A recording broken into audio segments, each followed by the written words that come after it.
Hello friends, आज हमारी history series का सेकंड पार्ट है, यानी दूसरा वीडियो है जिसमें हम टीईटी, जीपीएसटीआर, पीएसटीआर और एचएसटीआर की क्लासेस ले रहे हैं। जैसे कि कल मैंने एक वीडियो डाला था जो डेफिनेशन हिस्ट्री या तो इंट्रोडक्शन ऑफ हिस्ट्री था, जिसमें आप लोगों का बहुत ही अच्छा रुझान आया।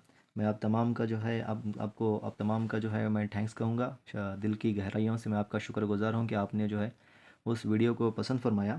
तो मैं अपने बात को जो है तूल ना देते हुए मैं अपने सीधा क्लास पर अपने मुद्दे पर आऊँगा। आज का जो हमारा टॉपिक है वो सोर्सेस ऑफ हिस्ट्री है।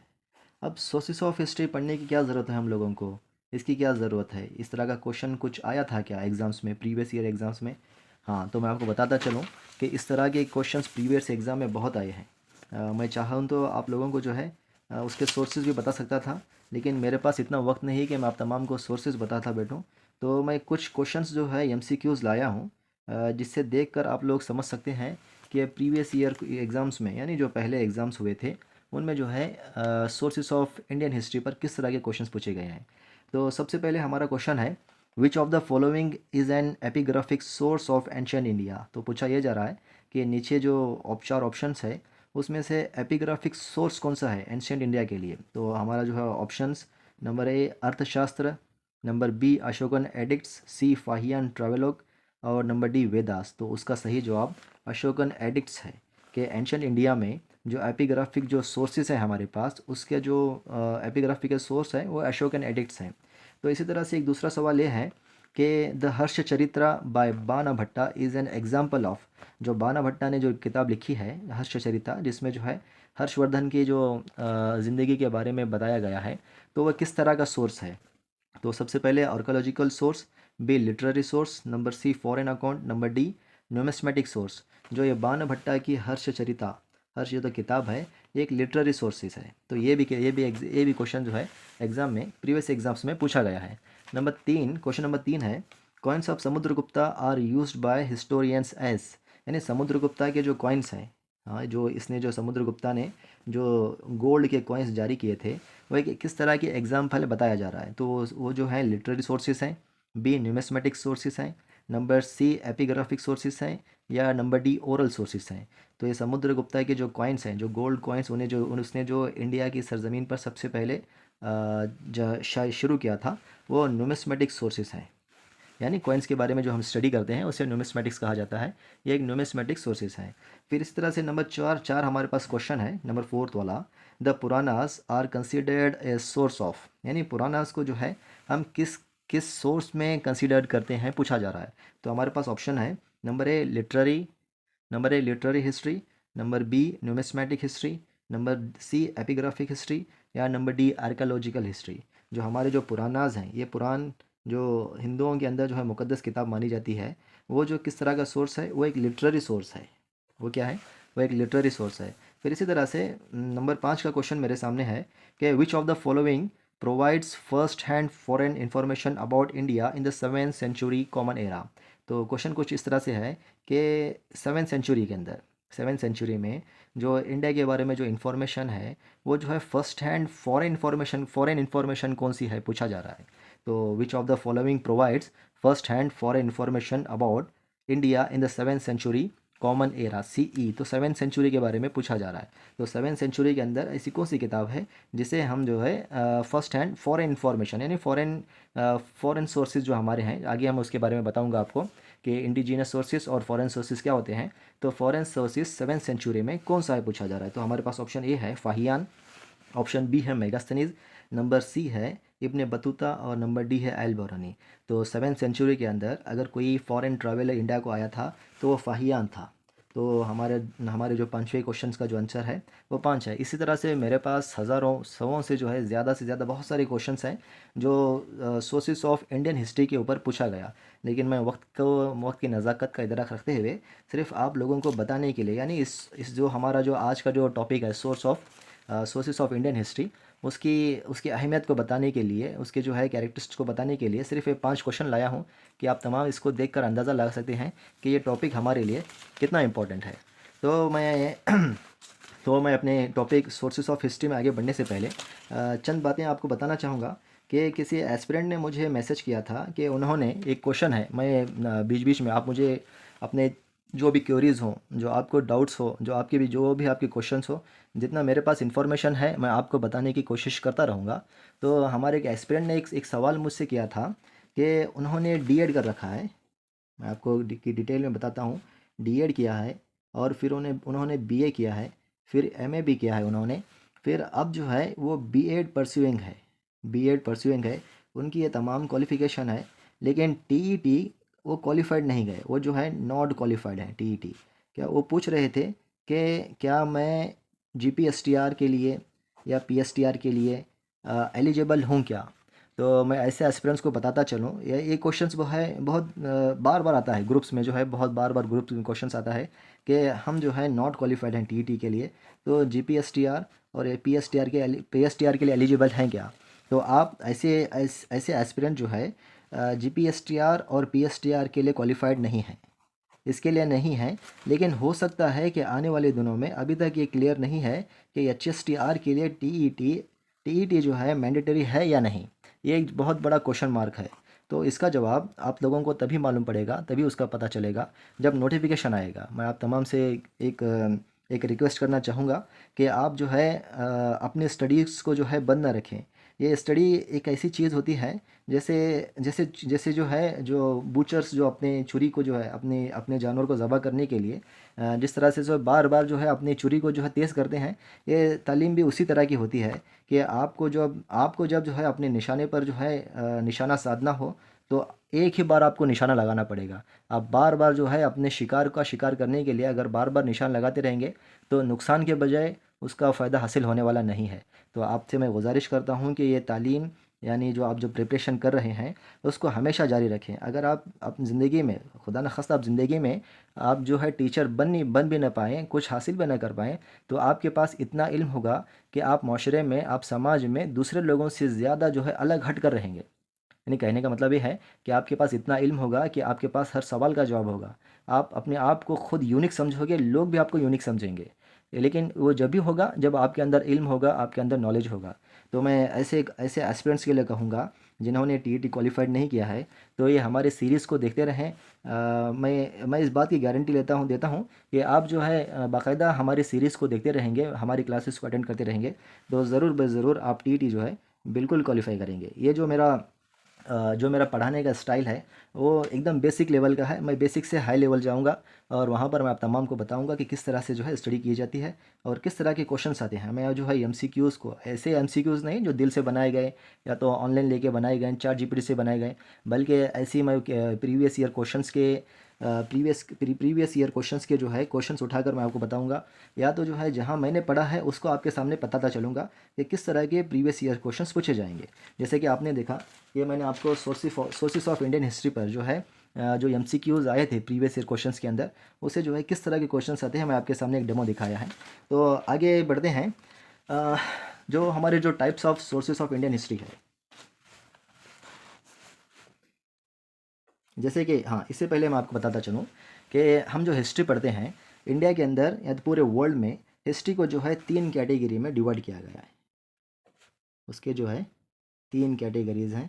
सबसे पहले मैंने कल भी आप लोगों को बताया था कि पहली जो कैटेगरी है वो कैटेगरी एंशियंट इंडिया की है, एंशियंट इंडियन हिस्ट्री या तो एंशियंट हिस्ट्री कह लीजिए। फिर नंबर 2 पर आता है मेडिवल हिस्ट्री। उसके बाद में नंबर 3 पर आता है मॉडर्न हिस्ट्री।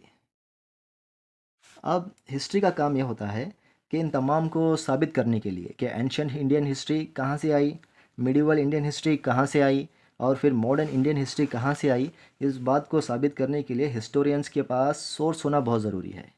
उनके पास, हिस्टोरियंस के पास जो है, जैसे हम हिंदी उर्दू में जो ज़राया कहते हैं, सोर्स होना ज़रूरी है। तो इंडियन हिस्ट्री को जो है 3 कैटेगरीज़ में, 3 जो है टाइप्स में जो है डिवाइड किया गया है।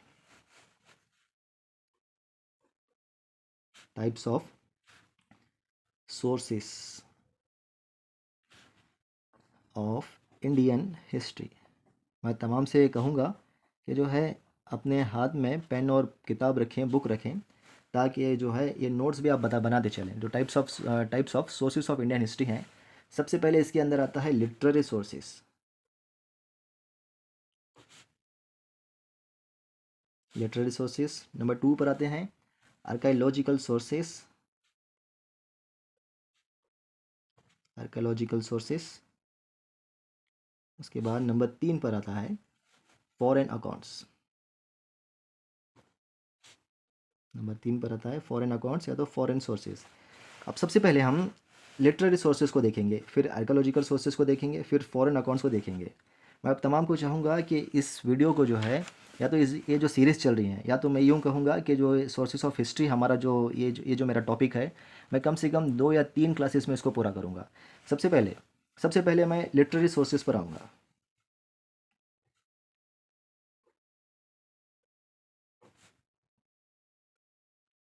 Literary sources. अब लिटरेरी सोर्सेज क्या तरह के सोर्सेज होते हैं। एक रिटर्न सोर्स होता है, दूसरा ओरल सोर्स होता है। अब जो रिटर्न सोर्स है, ये जो रिटर्न सोर्स है, रिटर्न सोर्स के अंदर फिर 2 टाइप्स हैं। रिटर्न सोर्स के अंदर फिर से जो है 2 टाइप्स हैं। एक होता है इंडिजिनस या नेटिव सोर्स, और नंबर टू होता है फॉरेन सोर्स। नंबर 2 पर होता है फॉरेन सोर्सेस। हाँ, तो रिटर्न सोर्सेज के अंदर रिटर्न सोर्सेज के 2 टाइप्स हैं। एक जो होता है इंडिजिनस या तो नेटिव सोर्सेज, नंबर 2 होता है फॉरेन सोर्सेज। अब सबसे पहले ये जान लें कि इंडिजिनस सोर्सेज किसे कहते हैं। इंडिजिनस सोर्सेज वो होते हैं जो हमारी नेटिव लैंग्वेज का इस्तेमाल करते हुए, नेटिव लैंग्वेज का यूज़ करते हुए जो हिंदुस्तानियों से तैयार किरदा, यानी हिंदुस्तानियों ने ख़ुद जिस हिस्ट्री को लिखा, उसको इंडिजिनस या तो नेटिव सोर्सेज कहते हैं। जैसे जैसे किन किन ज़ुबानों का इंडिया में जो है, इंडियंस हिस्टोरियंस ने जिन जिन ज़ुबानों में, जिन जिन लैंग्वेजेस में हिस्ट्री को लिखा, यानी ख़ुद की हमारे इंडियंस लैंग्वेजेस का इस्तेमाल करते हुए हिस्ट्री को लिखा, उसको जो है इंडिजीनियस या तो नेटिव सोर्सेज कहा जाता है। अब उसके अंदर किन किन लैंग्वेजेस का इस्तेमाल किया गया, तो सबसे पहले जो आता है वो संस्कृत आता है। सबसे पहले आता है संस्कृत, फिर आता है प्राकृत। ये बेसिक लैंग्वेजेस है जो पहले ज़माने में एंशंट हिस्ट्री के अंदर यूज़ की जाती थी। फिर जो आता है हमारी लैंग्वेज कन्नड़ा लैंग्वेज, फिर इसी तरह से तेलुगु, फिर आता है तमिल, फिर इसी तरह से आते हैं तेलुगु तमिल के अलावा हिंदी आता है। हिंदी जो है हमारा एक बहुत ही अहम सोर्स भी है, हिंदी लैंग्वेज। इसके अलावा मराठी, कश्मीरी, गुजराती, आर्याई और बहुत सारे जो है लैंग्वेजेस जो हैं वो जो है हमारे इंडिजीनियस सोर्सेज के अंदर आते हैं। अच्छा, तो इंडिजीनियस सोर्सेज के अंदर यानी जो हमारे इंडिया के खुद इंडियन हिस्टोरियंस जिन्होंने बुक्स लिखे, उसमें सबसे पहले आता है कौटिल्य। सबसे पहले आता है कौटिल्य। अब कौटिल्य को जो है हम दूसरे नामों से भी याद करते हैं। एक जो है कौटिल्य का नाम एक कौटिल्य है, दूसरा विष्णुगुप्ता है। ओरिजिनल नेम विष्णुगुप्ता ही है कौटिल्य का। उसके बाद में फिर जो हमें उसे और एक नाम से याद करते हैं वो है चाणक्य। चाणक्य इसका टाइटल है, मेन जो ओरिजिनल नेम है विष्णुगुप्ता है, फिर उसे कौटिल्य भी कहा जाता है, फिर उसका जो टाइटल है वो चाणक्य है। अब इसकी लिखी हुई किताब कौन सी है, अब इसकी बुक कौन सी है? इसकी बुक जो है वो अर्थशास्त्र है। इसकी बुक का नाम अर्थशास्त्र है। अब ये अर्थशास्त्र या कौटिल्य, विष्णुगुप्ता, चाणक्य किसके पीरियड में था? ये कौन से एम्पायर के या तो कौन से किंग के पीरियड में था? ये जो था मौर्यन एम्पायर में था। मौर्यन एम्पायर में था। अब मौर्यन एम्पायर में अब सवाल ये होता है कि मौर्यन एम्पायर में किस किंग के साथ था? तो ये था चंद्रगुप्त मौर्य के पीरियड में। चंद्रगुप्त मौर्य के पीरियड में ये था। अब इसने जो किताब लिखी वो है अर्थशास्त्र। अर्थशास्त्र के बारे में आपको बताता चलो, आगे आने वाले क्लासेस में मैं आपको बताऊंगा अर्थशास्त्र के बारे में। जो अर्थशास्त्र किताब है ये 1914 में, तकरीबन 1914 के अंदर ये जो किताब है मैसूर यूनिवर्सिटी में, मैसूर लाइब्रेरी के अंदर, कर्नाटक में जो मैसूर लाइब्रेरी है वहाँ पर जो है एक स्कॉलर को, एक हिस्टोरियन को मिली थी, फिर जाकर जो है इसका अलग अलग लैंग्वेजेस के अंदर इसका जो है ट्रांसलेशन करके इसको जो है लोगों के सामने लाया गया। मैं इसको जब अर्थशास्त्र के बारे में जब पढ़ाऊँगा तो आपको बताऊँगा मैं उसके बारे में। इसके बाद में हमारे पास जो सोर्स हैं, जो इंडिजीनियस या तो नेटिव सोर्स है, उसके अंदर नंबर 2 पर आता है। नंबर 2 पर आता है हाला राजा। हाला राजा नाम का हाला राजा नाम का जो है एक स्कॉलर था, एक हिस्टोरियन था। अब इसने कौन सी किताब लिखी? इसने जो लिखी गता सप्तपदी नाम की किताब लिखी। गता सप्तपति गता सप्तपदी नाम की इसने किताब लिखी। अब इसके बाद में आता है विशाखा दत्ता। विशाखा दत्ता। अब विशाखा दत्ता ने कौन सी बुक लिखी? विशाखा दत्ता ने लिखा मुद्रा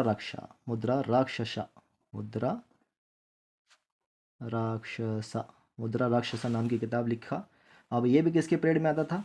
ये भी आया था मौर्यन एम्पायर के पीरियड में, मौर्यन पीरियड में था। इसके बाद नंबर 4 पर आता है हमारा कल्हाना। ये जितने भी मैं फिगर्स के बारे में बता रहा हूँ आपको, जितने भी बुक्स बता रहा हूँ, बहुत इंपॉर्टेंट है। हर किसी ना किसी जो है एग्ज़ाम में इनके बारे में पूछा गया है।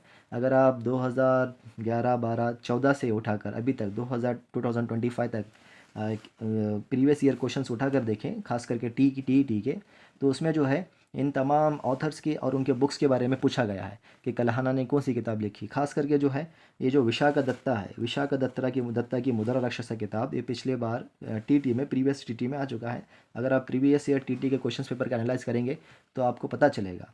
तो कल्हाना ने जो है ये भी एक बहुत बड़े ऑथर हैं। इन्होंने जो है राज तरंगिनी नाम की किताब लिखी। राज तरंगिनी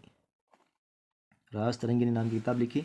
फिर इसी तरह से जो है हमारे बहुत ही एक फेमस जो है ऑथर हैं, वो है बाणभट्टा। वो जो है बाणभट्टा साहब ने जो है, और इन्होंने किताब जो लिखी हर्षचरिता लिखी। एक ये भी क्वेश्चन जो है पूछ चुका है। अब ये जो हर्षचरिता है, जो हर्षवर्धन था, हर्षवर्धन के बारे में हम पढ़ेंगे आगे।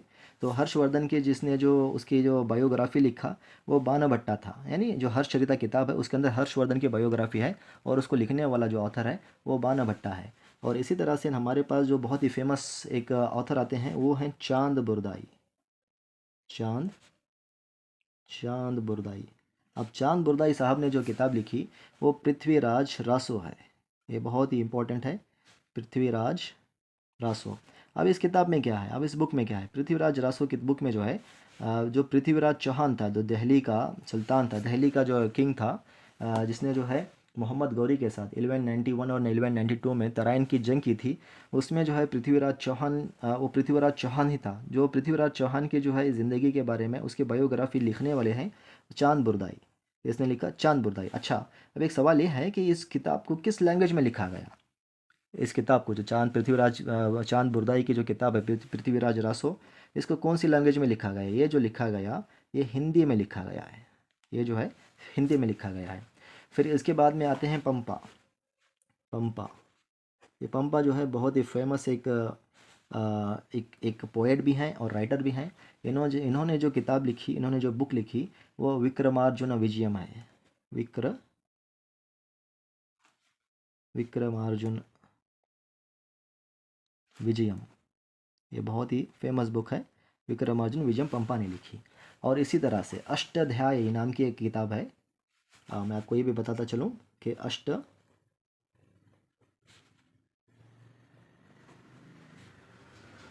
अष्टाध्यायी नाम की किताब है।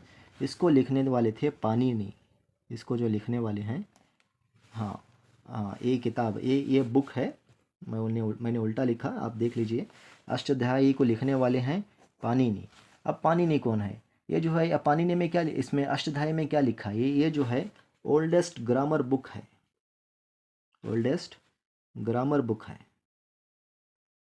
अब इसके अंदर किस चीज़ का पता चलता है? इसके अंदर जो है प्री मौर्यन पीरियड के बारे में बात किया गया है। अष्टाध्यायी किताब के इसकी जो बुक है अष्टाध्यायी, इसके अंदर जो है मौर्यन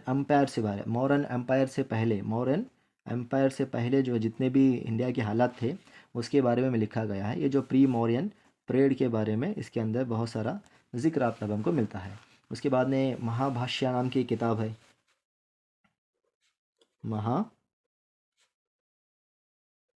महाभाष्य, जिसको लिखने वाले थे पतंजलि। पतंजलि नाम के एक फिजिशियन थे, इन्होंने लिखा। फिर जो है आते हैं कालिदास। यहाँ पर मैं ऑथर का नाम लिख रहा हूँ, कालिदास। कालिदास के बारे में आता है कि कालिदास ने 4 पोएम्स लिखे और इन्होंने जो है 3 ड्रामे लिखे, 3 ड्रामास लिखे। उसमें से जो है मैं जब कालिदास के बारे में पढ़ाऊँगा तो आपको बताऊँगा कि कालिदास ने कौन कौन से पोएम्स लिखे हैं और वो क्यों इम्पोर्टेंट है, और ड्रामास क्यों इम्पोर्टेंट है, और ड्रामास के बारे में बताऊँगा कि किस किस ड्रामे में किसके बारे में बात की गई है। और बताते चलो साथ ही साथ में कि कालिदास जो है किस एम्पायर से ताल्लुक़ रखते थे। कालिदास जो है ये शुंगा डायनेस्टी से ताल्लुक़ रखते थे। शुंगा डायनेस्टी के पीरियड में कालिदास थे। कालिदास को जो है इंडिया का पोएट भी कहा जाता है, ये इसके स्प्रेड में थे। इसी तरह से जो है वत्सायाना ने कामसूत्रा लिखी, फिर शूद्रका ने मृच्छिका लिखी, फिर दंडी नाम के जो एक ऑथर थे, उन्होंने जो है दशक कुमार चरिता नाम की एक बुक लिखी। इसके बाद हम आते हैं हमने देखा कि हमारे जो सोर्सेस ऑफ इंडियन हिस्ट्री हैं, उसके अंदर 2 टाइप्स हैं। एक जो है ओरल सोर्सेस हैं, दूसरा लिटरेरी सोर्सेस हैं। लिटरेरी सोर्सेस के अंदर 2 टाइप्स हैं।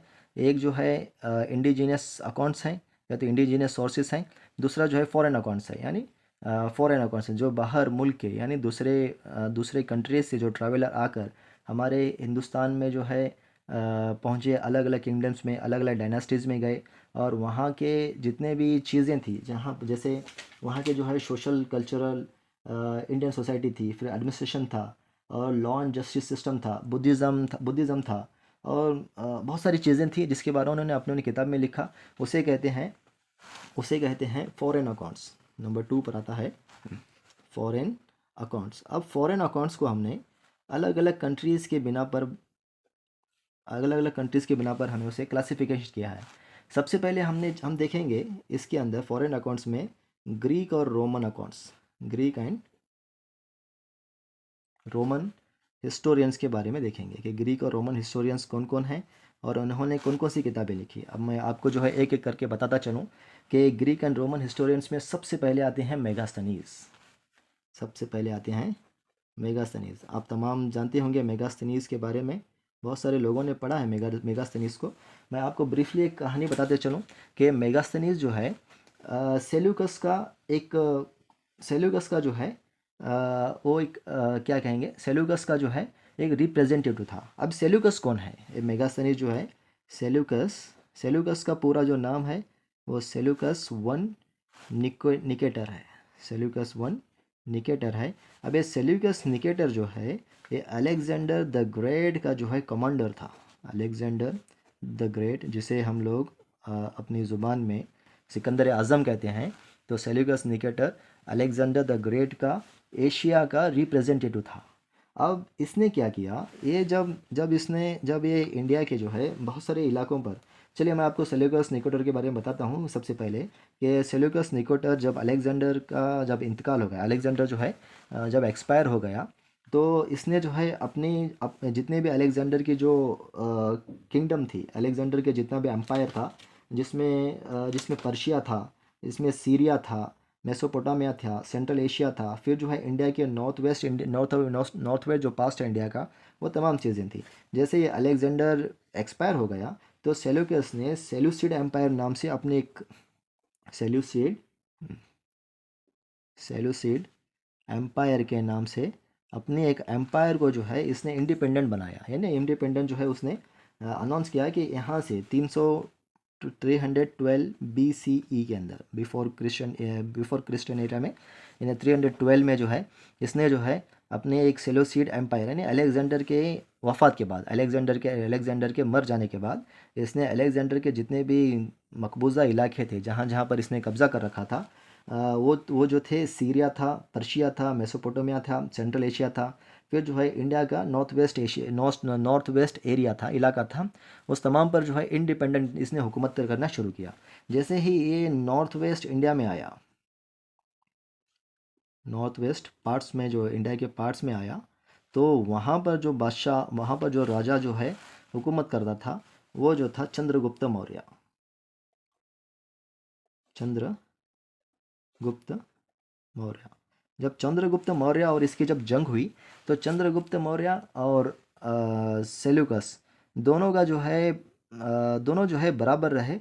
उनके बीच में कुछ इस तरह की बात नहीं हुई कि इसने उसके इलाके कब्जा किए या तो उसने इसके इलाके कब्जा किए, बल्कि जब इनका टाई हो गया, इनके बीच में एक ट्रीटी हुई।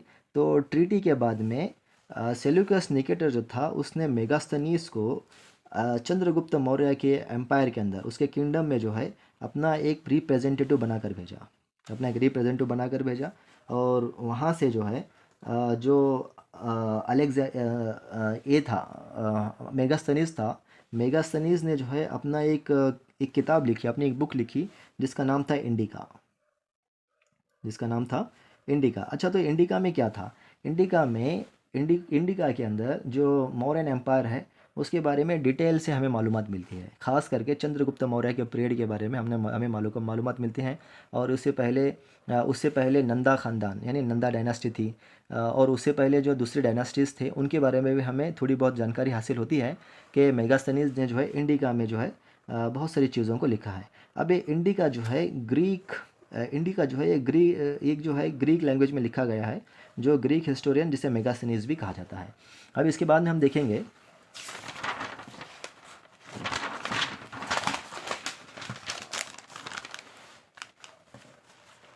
हाँ, इसके बाद हम देखेंगे कि जो रोमन और ग्रीक जो हिस्टोरियंस थे, उसमें से एक बहुत ही अहम किताब जो हमें इंडियन हिस्ट्री के सोर्सेज के बारे में पता देती है, वो है ज्योग्राफिकल डिस्क्रिप्शन।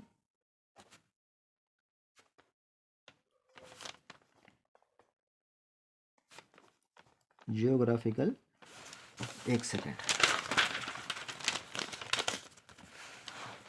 हाँ, जियोग्राफिकल डिस्क्रिप्शन ऑफ इंडिया। अब ये किताब किसने लिखा? अब इसको लिखने वाला था टॉलमी। इसको लिखने वाला था टॉलमी नाम के एक राइटर ने, एक हिस्टोरियन ने इस किताब को लिखा। इसके बाद फिर एक हमारे बीच में एक आते हैं रोमन हिस्टोरियन, जिन्होंने रोमन हिस्टोरियन हैं,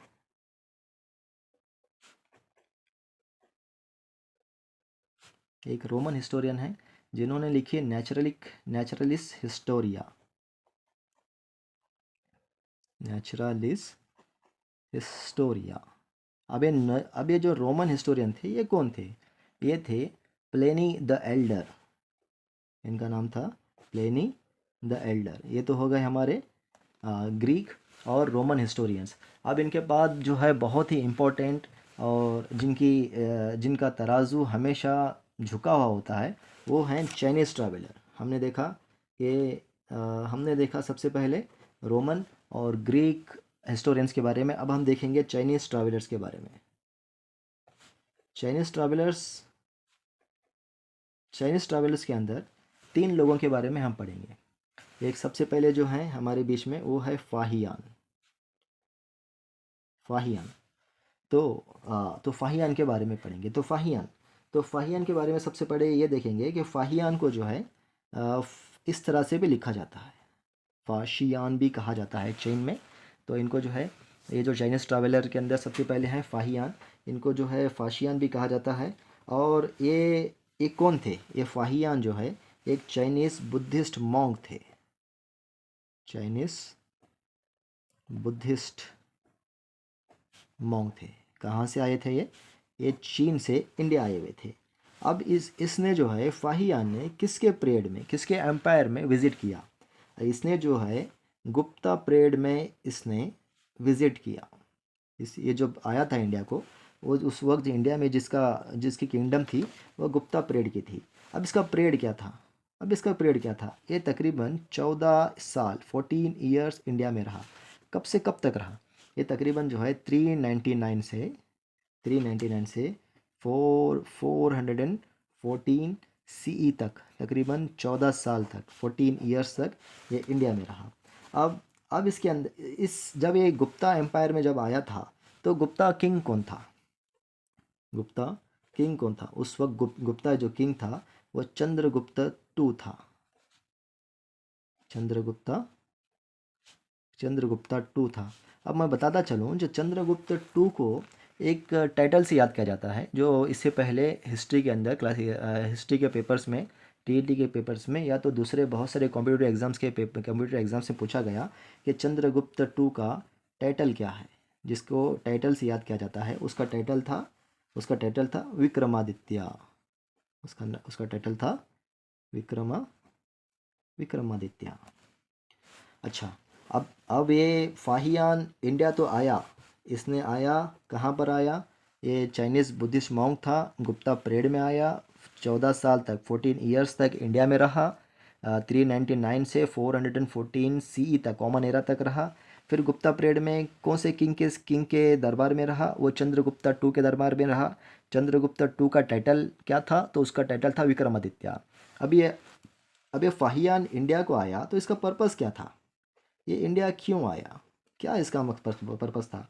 इसका जो सबसे बड़ा जो पर्पस था वो बुद्धिस्ट जो स्क्रिप्चर्स है उसको कलेक्ट करना था। टू कलेक्ट बुद्धिस्ट स्क्रिप्चर्स किसे कहते हैं?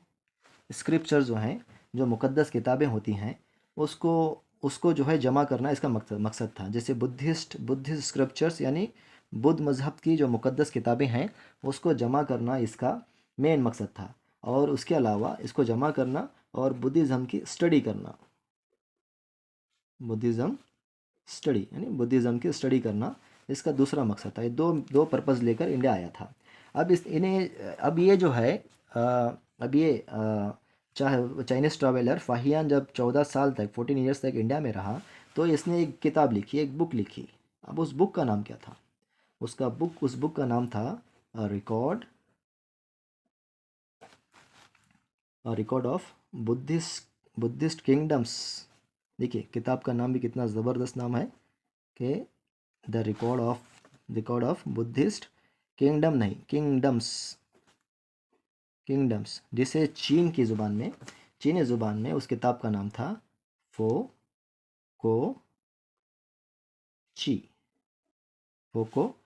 चीनी ज़ुबान में, जो इसकी नेटिव लैंग्वेज के अंदर इसका नाम था फोकोची। अब इस किताब में क्या था? अब इस किताब में इसने क्या क्या, किन किन बातों का जिक्र किया, किन किन बातों को इसने बताया? इसने सबसे पहले इंडियन सोसाइटी और इंडिया की कल्चर के बारे में इस किताब में लिखा। फिर एडमिनिस्ट्रेशन के बारे में, अब किसका एडमिनिस्ट्रेशन? गुप्ता एम्पायर का एडमिनिस्ट्रेशन इसने बताया। फिर जो है गुप्ता परेड के अंदर लॉ एंड जस्टिस किस तरह का था, उसने उस बारे में बात किया। फिर जो है बुद्धिज़्म, इंडिया के अंदर बुद्धिज़्म कहाँ कहाँ था, कैसा था, तो बुद्धिज़्म किस हालत में था, ये तमाम चीज़ों के बारे में इसने लिखा। और जो इसकी जो किताब है, रिकॉर्ड ऑफ बुद्धिस्ट किंगडम, जिसे फोकोची कहा जाता है, ये जो है मोस्ट रिलायबल किताब है। मोस्ट रिलायबल फॉरेन सोर्स है। मोस्ट रिलायबल एक फॉरेन सोर्स कहा जाता है। जो किसका सोर्स है? ये गुप्ता एम्पायर का है, गुप्ता परेड का है। अच्छा, तो मैं आप तमाम को जो है इसके बाद अब मैं ये आप लोगों को ये बताऊंगा। यहाँ तो हमारी कहानी हो गई कि हमने जो है फॉरेन सोर्सेज को पढ़ा, कि जो है किस तरह से जो है फॉरेन सोर्सेज है, फिर जो है इंडिजिनस सोर्सेज हैं। अब मैं आपको MCQs बताता हूँ कि एग्ज़ाम्स में, प्रीवियस ईयर्स एग्ज़ाम के अंदर किस तरह के जो है MCQs पूछे गए हैं। किसके बारे में? हमारे जो है फाहियान के बारे में कह लो, या फिर जो है फॉरेन अकाउंट्स के बारे में। तो सबसे पहले मैं आपको बताऊं कि जो फाहियान है, फाहियान के ऊपर जो MCQs पूछा गया, फाहियान जो है इंडियन हिस्ट्री के अंदर, इंडियन एंशियंट हिस्ट्री के अंदर बहुत ही अहम रोल अदा करता है। फाहियान के बाद में हमारे बीच में आएंगे ह्योनसांग आएंगे, फिर इत्सिंग आएंगे, फिर अल बैरोनी आएंगे। मैं एक एक करके आप तमाम के बारे में बताता चलूँगा।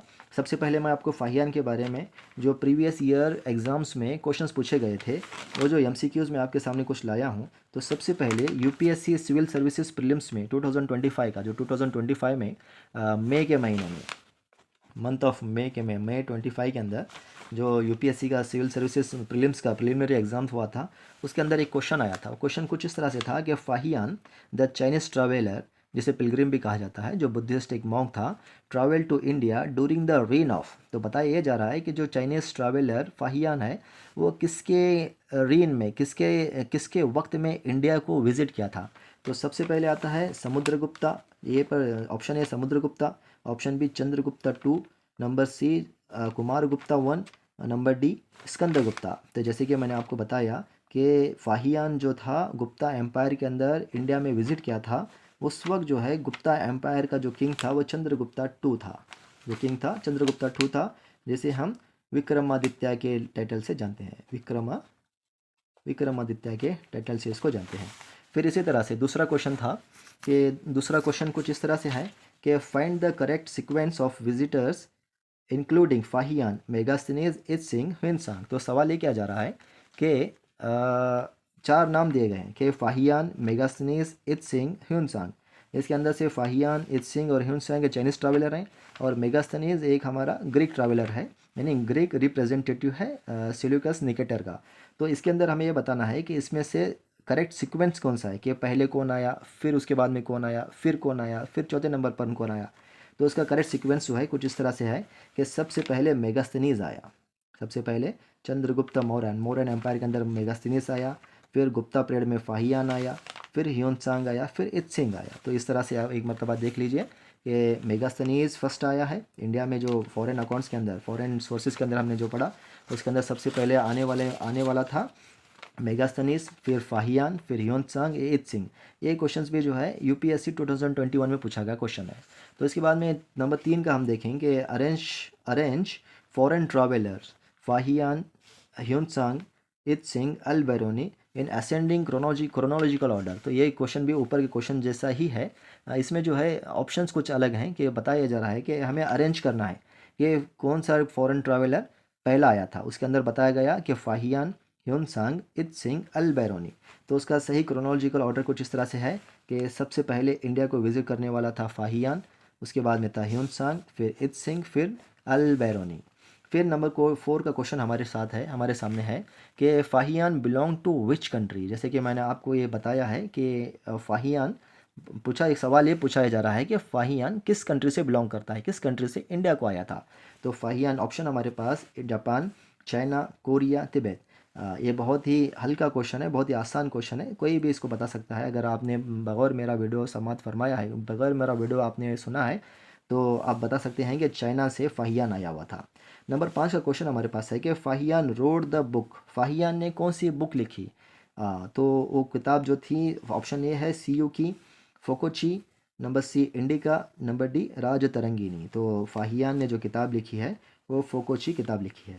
इसी तरह से नंबर 6 का हमारे पास क्वेश्चन है जो प्रीवियस ईयर किसी एग्ज़ाम में पूछा गया था, वो है Fahien is an important source of the study of. तो ये पूछा जा रहा है कि Fahien is an important source of the study of, यानी पूछा ये जा रहा है कि फाहियान की स्टडी, फाहियान जो है हमारे लिए कौन से किंगडम के लिए ज़रूरी है। तो ऑप्शन ए है Mauryan period, Mughal period, Gupta period, Kushan period. जैसे कि हमने देखा कि फाहियान गुप्ता पीरियड में आया था, और गुप्ता एम्पायर के बारे में इसने जो है बहुत ही डिस्क्रिप्शन में, यानी तफसील से जो है अपनी किताब में लिखा, जिसकी किताब का नाम, जो उसकी किताब का नाम था फोकोची। वो है गुप्ता पीरियड में। तो आज हम जो है अपनी क्लास को यहाँ पर ख़त्म करते हैं, कि उम्मीद है कि आप तमाम को ये मेरी क्लास पसंद आई होगी। तो इसके बाद हम जो स्टडी करेंगे, जो हमारी सोर्सेस ऑफ इंडियन हिस्ट्री का जो नेक्स्ट लेक्चर होगा, तीसरा वीडियो होगा, वो ह्वेनसांग के बारे में होगा। अब हम ह्वेनसांग को पढ़ेंगे कैसे। ह्वेनसांग को हम जो है उसे जो है इसके साथ पढ़ेंगे। किसके साथ पढ़ेंगे? उसे हम जो है फाहियान के साथ पढ़ेंगे, कि फाहियान और ह्वेनसांग के दरमियान, उनके बीच में क्या क्या जो है सिमिलैरिटीज़ थी।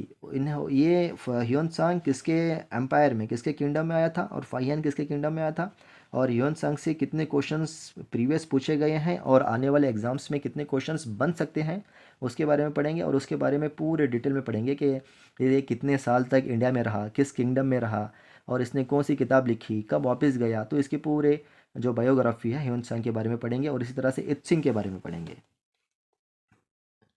हम पढ़ेंगे इत्सिंग के बारे में। ये दोनों इत्सिंग के बारे में पढ़ेंगे। फिर जो है हम अल बैरोनी के बारे में पढ़ेंगे। कल के क्लास में ये 3 लोगों के बारे में हम पढ़ने की पूरी कोशिश करेंगे और जो है हम कंपैरिजन देखेंगे कि आपको, और इतने मैं आपको ट्रिक्स बताऊंगा कि आप जो है याद रख सको कि ह्यून सांग किसके पीरियड में आया था, फाहियान किसके पीरियड में आया था, इत्सिंग किसके पीरियड में आया था, फिर अल बैरूनी किसके पीरियड में आया था, इन्होंने कौन कौन सी किताबें लिखी, और इनसे बनने वाले एमसीक्यूज़ को भी देखेंगे। और इसके अलावा जो प्रीवियस ईयर क्वेश्चंस पूछे गए हैं, यानी प्रीवियस एग्जाम्स में जो एमसीक्यूज़ आए थे, क्वेश्चंस आए थे, और किस तरह के क्वेश्चंस आए थे और किन किन क्वेश्चंस को हमें पढ़ना है, वह तमाम चीज़ों को देखेंगे। अब चाइनीज़ ट्रैवलर के बाद हम देखेंगे अरब ट्रैवलर्स। हाँ, तो इसके बाद मैं अपनी बात को यहीं पर ख़त्म करता हूँ। अगर आप तमाम को मेरी वीडियो अच्छी लगी है तो इस मेरे चैनल को बिल्कुल सब्सक्राइब करें, शेयर करें, लाइक करें। और बहुत ही अहम ज़रूरी बात, अगर आपके कुछ भी डाउट्स हैं तो अपने डाउट्स को जो है कमेंट बॉक्स में लिखें, कमेंट बॉक्स में लिखें। मैं ज़रूर उसको रिप्लाई करने की कोशिश करूँगा। अगर कोई इंपॉर्टेंट है जो कॉमन किसी का क्वेश्चन है तो मैं अपने अगले वीडियो में उसको डिस्कस करके फिर अपनी बात को आगे बढ़ाऊँगा। आप तमाम ने यहाँ तक मेरा साथ दिया तो मैं आपका दिल की गहराइयों से शुक्रगुज़ार हूँ। Thank you very much.